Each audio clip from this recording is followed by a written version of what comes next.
talking as in having a conversation. I mean talking as in jabbering like a mad thing. I tell you, Dad, you wouldn't bloody believe it. They've actually got us studying EastEnders, for Christ's sake. Something to do with popular culture, whatever the hell that's supposed to be. And another thing, the very first lecture, right? I'm just sitting there listening to this decrepit old lecturer rambling on about bloody Marxism or something, minding my own business, when suddenly he stops, looks at me and says, "Why aren't you taking any notes?" I couldn't believe it. Why aren't you taking notes? Shit! I thought university was supposed to be about choice, you know? The discipline of self-education, freedom to learn at your own pace. And on and on and on. I didn't like it. The way he spoke, his constant swearing, the way he smoked his cigarette and waved his hands around like a phony intellectual. It was embarrassing. It made me feel uncomfortable. That wincing kind of discomfort you feel when someone you like, someone close to you, suddenly starts acting like a complete idiot.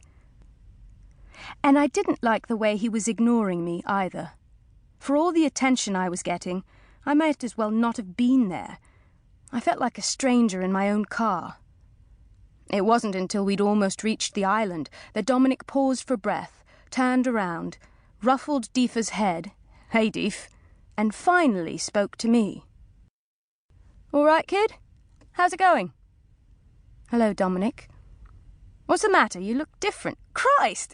What have you done with your hair?" "I was going to ask you the same." He grinned and ran his fingers through his dyed blonde crop. "Like it?" "Very nice. Very beach bum. Is that how they all look in Liverpool?" "Well, they don't look like that," he said, flicking at my hair. "Nice style. What's it called? The hedgehog?"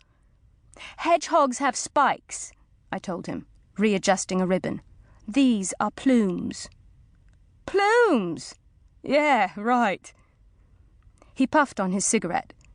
"What do you think, Dad?" "I think it's very becoming," Dad said. "And anyhow, I'd rather have a hedgehog in the family than a neo-Nazi surf boy." Dominic smiled, still looking at my hair. "Und was denkt dein Liebling davon?" "What?" "Simon," he said. "What does Simon think of it?" "I have no idea." "You two haven't split up, have you?" "Oh, don't be so childish, Dominic. Simon's just a friend." "That's what he wants you to think." I sighed. "I thought you were supposed to grow up when you went to university." "Not me," he said, pulling a face. "I'm regressing." All the bad old memories of Dominic were beginning to creep back.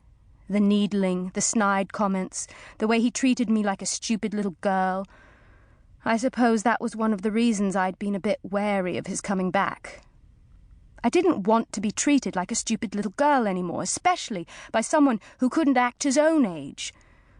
And the fact that I'd had a year without being treated like a moron only made it worse. I wasn't used to it anymore, and when you're not used to something, it's harder to put up with it, which is why I was getting annoyed. But then, just as the irritation was beginning to set in, Dominic reached across and gently touched my cheek. "It's good to see you, Kate," he said softly.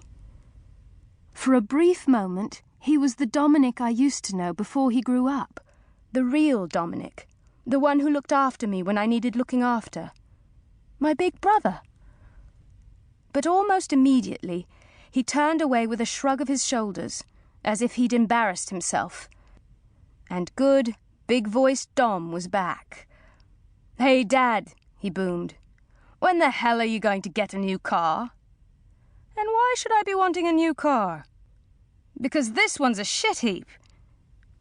Charming.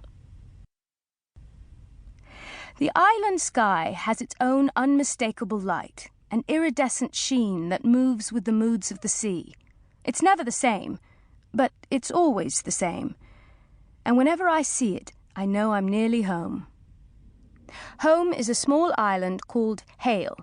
It's about 2.5 miles long and 1 mile wide at its broadest point, and it's joined to the mainland by a short causeway known as the Stand. a narrow road. To keep listening to this audiobook, I've left you a link in the description so you can do it at no cost thanks to Audible's 30-day free trial.